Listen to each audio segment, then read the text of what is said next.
Salut les pintouilleurs, bienvenue sur cette nouvelle vidéo de peinture pendant laquelle on va parler de peinture de lance plasma. L'idée de ce tuto, ça va donc être de donner l'impression que cette bobine est chargée en énergie, elle est prête à libérer son énergie, prête à libérer le plasma. Donc on va voir comment on va faire ça, avec une méthode assez classique à base de dégradé, de fondu un petit peu travaillé. Là, l'idée, ça va pas être de faire quelque chose de très très simple. Si vraiment vous voulez un effet de lance plasma ultra simple, il y a plusieurs peintures qui peuvent être vraiment pratiques. Il y a notamment les peintures fluo de chez Vallejo. Donc vous avez le vert fluo, vous avez le jaune fluo qui sont vraiment très pratiques. Vous avez aussi des pigments fluo qu'on trouve sur la boutique Minisocle, que vous pouvez soit utiliser pur mélangé avec du médium, soit mélangé avec vos peintures pour donner un petit peu de peps. C'est ce que je ferai pendant ce tuto. Je veux pas utiliser uniquement les peintures fluo ou les pigments fluo. Ça marche très très bien, on obtient un effet plasma, un effet énergétique très très facilement. Mais je me doute que vous êtes peu nombreux à voir ces peintures-là ou ces pigments-là à la maison. Donc je ne vais pas faire la recette uniquement avec ça parce que sinon ce serait un peu trop restrictif. Je vais quand même les utiliser un petit peu pour donner du peps, mais la recette que je vais vous montrer, elle pourra quand même fonctionner même sans ce petit plus. Un petit peu le petit assaisonnement ultime qui donnera un petit peu plus de charme, mais qui ne sera pas forcément obligatoire. Si vous suivez mon Facebook Minisocle, vous avez vu aussi que je me suis un peu tâté pour l'orientation de la lumière. Donc je vous ai posé la question, hein, comme souvent quand j'hésite, autant vous consulter puisque ces tutos ils vous sont destinés. Donc en fait j'hésitais entre deux choses. Soit faire l'intérieur et le bas des bobines clair et le haut foncé. C'est moi ce qui me semble le plus logique puisque l'énergie est concentrée à l'intérieur de la bobine. Soit faire ce que fait plutôt Citadel, Games Workshop, l'équipe Heavy Metal sur les figurines qu'on voit dans White Dwarf ou sur le site de Games Workshop par exemple, où on a du foncé en bas et du clair en haut. C'est moins logique, mais je trouve que cette deuxième version sur la table de jeu, on la voit mieux. Quand on regarde les pitous d'en haut, évidemment, si on a un éclaircissement sur le haut, ça ressortira mieux que si on a un éclaircissement sur le bas. Donc j'ai beaucoup hésité, je suis quand même parti pour l'option 2, non pour l'option 1, pardon, je confonds, avec un éclaircissement donc qui me semble plus logique sur le bas. Mais pour que ça marche quand même bien sur la table de jeu, pour que ça soit quand même bien flashouille et que ça fasse un peu effet waouh, on va partir sur quelque chose d'assez clair, d'un peu violent. J'espère de pas trop violent, mais en tout cas quelque chose qui va vraiment se voir de loin et bien fonctionner. Et plus tard, c'est déjà prévu, c'est marqué dans ma to-do list, je vous proposerai d'autres tutos avec d'autres couleurs, puisqu'aujourd'hui je suis parti sur du vert, mais je ferai probablement du bleu. Alors le bleu, ça sera vraiment le dernier, parce que j'ai déjà fait un tuto OSL bleu sur ma page Patreon, donc voilà, je ne suis pas forcément pressé de retraiter cette couleur, puisque j'ai déjà fait, mais du lance plasma rouge, du rose, du orange, ça peut être tout à fait sympa, du violet, et je referai donc des tutos avec l'éclaircissement aussi sur le haut pour voir ce que ça peut donner. Donc patience, tout ça, ça arrivera dans les mois, dans les années même à venir, au fur et à mesure de l'inspiration, du temps et puis de vos demandes. Le cobaye du jour, c'est donc ce Primaris avec son gros pétoir à plasma. Alors avant de commencer, deux remerciements. Le premier pour Sébastien. Merci beaucoup Sébastien pour cette figurine qui va vraiment être très très très pratique donc, pour ce tuto lance plasma et pour un futur tuto sur la peinture rapide des armures ultramarines. Donc ça viendra aussi très prochainement. Donc merci encore Sébastien pour m'avoir envoyé ces figurines, c'est vraiment sympa. Et merci aussi à tous ceux qui utilisent les liens de parrainage vers la boutique Philibert, à tous les liens que je note dans la description de mes vidéos. Donc grâce à l'avoir que ça a généré sur mon compte Philibert, j'ai acheté une bombe de sous-couche de Macrage ou de Macrag Blue. Et c'est avec ça que j'ai sous-couché la figurine. Donc merci à vous, j'ai pu refaire mon stock de bombes de sous-couche pour vous proposer des petits tutos de peinture rapide d'armure. Donc c'est bien cool. Comme d'habitude, vous le verrez, je vais renoter toutes les peintures dans la description, tout ce que j'utilise dans la description, donc n'hésitez pas à passer par ces liens. Comme j'annonçais en introduction, je suis parti direct sur quelque chose de très clair et de très flashouille en basant ma bobine avec du mood green. Quelque chose de très important, si vous avez sous-couché votre figurine dans une couleur qui est sombre, en noir par exemple, avant de mettre votre couche de base, donc moi le mood green, mais si vous avez choisi du bleu, du rouge, du orange, n'importe quoi, avant de mettre votre couleur de base, pensez à repasser toutes les futures zones lumineuses avec du blanc. Donc vous mettez déjà 1 ou 2 passages de blanc et après seulement vous mettez votre teinte colorée, donc de la couleur que vous avez choisie, pour avoir immédiatement quelque chose de très tranché qui marchera bien. Donc après le mood green, moi j'attaque avec du blanc que je vais donc aller glisser entre les stries des bobines. Donc pour le coup là je prends un pinceau qui est assez fin, comme toujours c'est du Da Vinci Maestro, mais je suis parti cette fois sur du taille 0. Le blanc est là, je vais le diluer pas mal, quitte à faire 2 passages, je vais faire une sorte de lavis en fait, de lavis de blanc. Alors soit vous diluez à l'eau, soit vous utilisez du lamiane médium par exemple, ça fonctionne très bien, ça fluidifie et ça garde les pigments bien concentrés. Donc je me tourne un peu, rester dans le cadre, donc ça ne devrait pas être bien compliqué. Quick, voilà. Alors c'est super tranché, c'est ce que je veux. Là on va faire un pré-travail en fait, vous allez voir. On viendra lisser. Là l'idée c'est tout de suite d'avoir un truc qui pète. Voilà, donc je vais faire ça sur toutes les stries. Et je reprendrai tout le bas.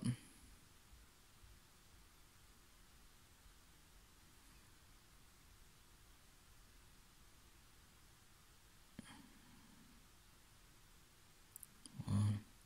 Vous allez le voir, cette recette, je vais faire pas mal d'allers-retours entre éclaircissement et ombrage.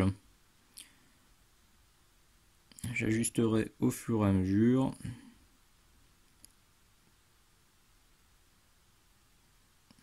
Hop, et j'insisterai, je pense que j'insisterai un peu plus sur le centre vraiment de la bobine pour que ça ressorte un peu mieux. Les petits éléments, alors ça je vais bien faire lumineux, là je me tâte à le faire en mode inversé, peut-être éclaircir les petites boulettes là plutôt que l'intérieur, je vais voir, je me tâte encore, on verra peut-être à la fin du tuto comment je les traite, parce que j'ai peur qu'en traitant uniquement les creux, en très clair, les extérieurs, enfin les 4 petites boulettes en plus foncé, j'ai peur que ça rentre pas super bien. Donc à mon avis, là ce sera inversé. Donc là, on va attendre que ça sèche bien et on va passer à l'étape suivante. Une fois que le premier passage est sec, vous pouvez, si nécessaire, refaire un second passage avec du blanc en insistant sur les zones que vous voulez plus lumineuses. Donc moi, en l'occurrence, c'est au centre, mais bon, selon la forme de ce que vous avez à peindre, ça peut être autrement, ça peut être autre part. Donc moi, je vais en remettre ici. Et j'en mettrai de moins en moins au fur et à mesure que je m'éloigne.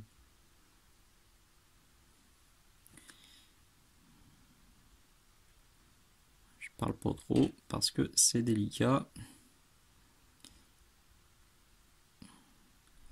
Évidemment, à la fin, je vous montrerai comment faire un petit OSL pour accentuer encore l'effet. Voilà, là j'ai au centre de ma bobine un blanc bien opaque, bien franc, bien solide, comme disent nos amis anglais. Donc, bah écoutez, moi ça me suffit, un coup de sèche-cheveux et on peut passer à la suite. À ce stade, je vais rajouter un petit peu de fluo pour accentuer l'effet. Donc, soit vous prenez du jaune fluo de chez Vallejo, soit du pigment fluo. Donc là, en l'occurrence, j'ai juste pris un petit peu de peinture. Elle est ici. Je vais l'utiliser bien dilué pour passer sur les zones blanches. Si vous n'avez pas de fluo, repassez simplement du mood green bien dilué dans lequel vous ajoutez une petite pointe de jaune très clair et très saturé, comme le Flash Gits Yellow par exemple, vraiment un truc qui a du peps. Celui-là c'est vraiment le but. Donc là je vais me faire... Alors la peinture est déjà peu couvrante à la base, est déjà assez diluée, donc pas besoin de la diluer énormément, mais comme toujours, je préfère limite passer 2 passages dilués plutôt qu'un seul bourrin. Donc là vous voyez j'y vais, et je vais passer un glacis sur toutes mes zones blanches. J'y suis allé un peu gourmand quand même.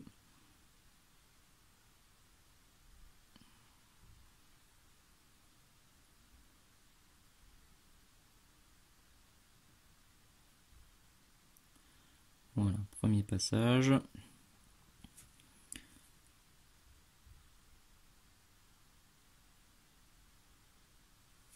C'est léger et je ferai un deuxième passage. On reprend maintenant notre mood green, pas dilué, enfin pratiquement pas dilué.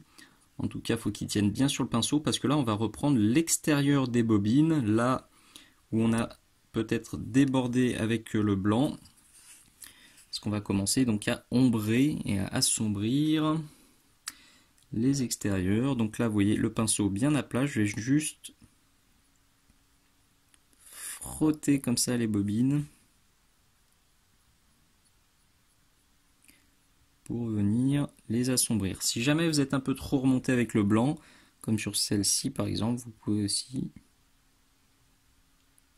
mettre un petit passage, un petit voile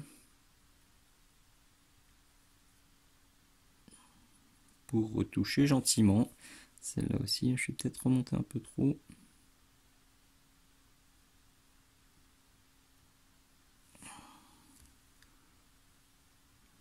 Voilà. Si vous voulez encore plus de contraste, vous pouvez utiliser du Warpstone Glow uniquement sur le haut de la bobine. Donc là encore, très peu dilué. Hop. Je décharge bien mon pinceau et je vais juste attraper ça.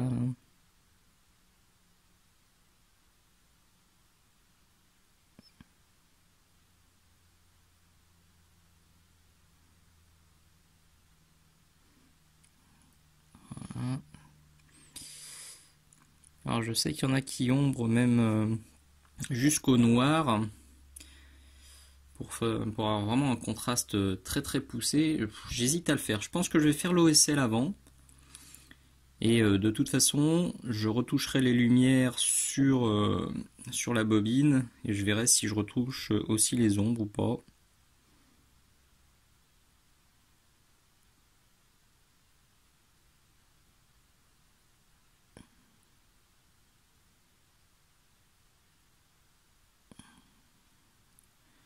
Voilà, parce que bon, ça commence quand même à ressembler à quelque chose. Je suis pas sûr que le noir apporterait grand chose de plus. Ok. Avec le Warpstone Glow, on va commencer notre OSL. Donc l'idée, évidemment, ça va être de faire une lumière vert clair ici, et plus on va s'éloigner de la source lumineuse, plus le vert va s'assombrir et disparaître. Donc, autant tout à l'heure on a commencé avec une teinte moyenne, enfin voire claire, qu'on a assombri, là on va partir sur quelque chose de plus classique, on va commencer avec du foncé et on va éclaircir. Donc avec le Warpstone Glow, là cette fois bien dilué. Un OSL réussi, si c'est votre premier, diluez bien. Parce que c'est quand même assez...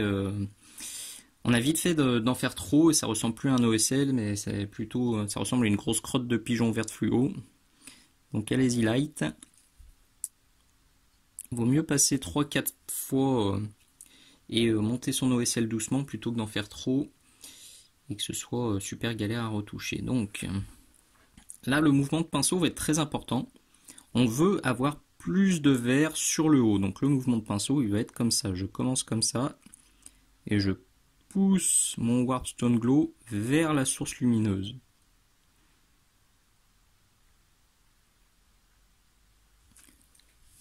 Alors évidemment, sur du noir, ça va être assez long. Je l'ai fait exprès pour que ce soit bien visible. Maintenant, il faut aussi moduler l'OSL. Je vois souvent des OSL, enfin des effets lumineux assez timides sur le plasma, et par contre un OSL ultra marqué autour, où on a du vert ici, du vert sur l'armure, du vert sur les doigts, du vert sur le casque, etc. Il faut quand même réfléchir un petit peu à l'intensité de votre lumière. Si vous avez un effet de plasma très fort, très lumineux, très clair, oui, ok, vous pouvez faire un OSL assez marqué sur le reste de la figurine. Si vous faites un effet de plasma un peu timide, mettez pas du vert de partout, sinon ça va faire un peu bizarre. Très important aussi, j'en parle beaucoup dans le tuto OSL, là, dans l'exclu Patreon. Très important, il faut bien réfléchir à l'orientation de la lumière. C'est-à-dire que là, le lance-plasma, il est là. Donc, si on réfléchit à ça, en termes de ligne de vue, hein, ça parlera aux joueurs. Vous voyez, le plasma, il va pouvoir toucher ici, toute cette zone-là. Désolé pour le pouce en plein milieu. Il va toucher un petit peu là. Par contre, il y a peu de chances qu'il aille toucher jusque là-bas. Il y a quand même un paquet d'obstacles et c'est super loin. Il y a aussi peu de chances que ça vienne toucher cette épaulette-là. Il y a peu de chances que ça vienne toucher le bas du pied. Vous voyez, il faut quand même essayer de réfléchir à ce qui se passerait dans la réalité si c'était vraiment un objet lumineux. Et je le redis encore une fois, n'en faites pas trop. Là, c'est particulièrement vrai dans ce genre d'exercice. Le mieux est l'ennemi du bien. Il vaut mieux avoir quelque chose d'un peu timide, mais on comprend ce que c'est, plutôt que d'avoir un effet vert super marqué qui fait too much. Donc là, pour le coup, ça va être un petit peu long. Donc j'en fais un petit peu pour que vous voyez que je monte vraiment, enfin, que j'étale ma lumière tout doucement. Hop là, pardon. J'en ai profité aussi pendant que ça séchait, j'ai juste repassé une grosse goutte de blanc à l'intérieur des petits trous là, et après je remettrai juste une goutte de mood green et ça devrait suffire. Voilà, alors moi en vrai on voit que ça commence à apparaître, vous à la caméra, si on commence quand même à voir apparaître le truc.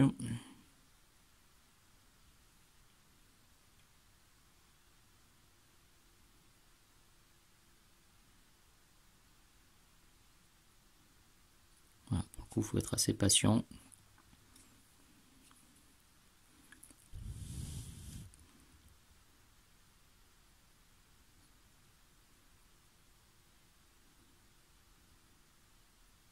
Ok, voilà, je vais faire ça 2-3 fois sur le tour et on passera à la suite.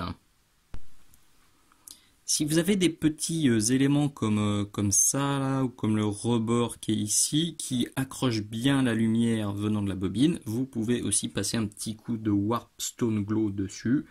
Ça fonctionnera très bien. Alors j'ai bien respecté ma lumière, c'est-à-dire que j'ai plus mis de Warpstone ici que sur les côtés. Donc c'est fait exprès pour bien rappeler que l'intensité lumineuse maximum, elle est là. Donc je repars maintenant sur mon mout que je vais appliquer donc sur une zone plus restreinte. Donc je vais bien reprendre ici l'arête. Il faut essayer de ne pas repasser sur le blanc de la bobine, mais bon ça de toute façon je vais le repasser après. Donc là je vais tout doucement bien diluer encore une fois et je vais venir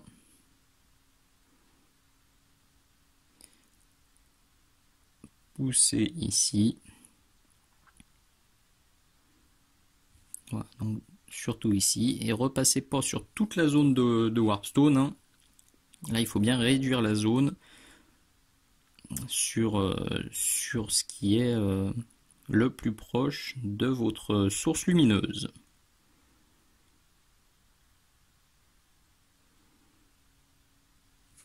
je peux aussi en mettre un petit coup.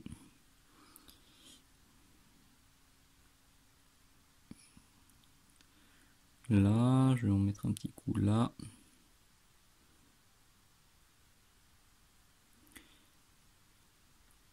Une fois de plus, ça va être un jeu de patience. Ça commence à être pas mal, donc ce qu'on va faire maintenant, on va reprendre un peu de blanc, un tout petit peu dilué, et on va venir reprendre un peu l'effet lumineux pour vraiment lui donner plus d'intensité. Donc je vais reprendre le trait là.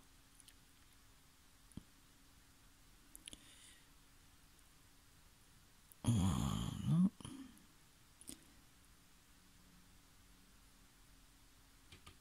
Alors moi je le fais au blanc. Si vous trouvez ça trop violent, faites-vous un mélange de mousse et de blanc. Parce que, alors moi je viens repasser un trait de blanc en fait, et derrière je vais repasser mon jaune fluo en glacis très léger. Donc effectivement, si vous n'avez pas de fluo, partez sur un mélange mousse plus jaune ou mousse plus blanc. Voilà, donc j'ai repris le bord et hop là, je vais essayer de rester à peu près net. Clac. Ok. Et je vais reprendre quelques points comme ça. Voilà. Hop là, rotation. Et je reprends un peu de jaune dilué. Voilà, il a bien séché.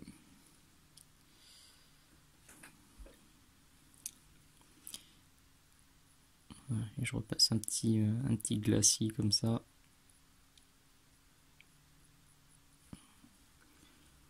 Sur l'ensemble.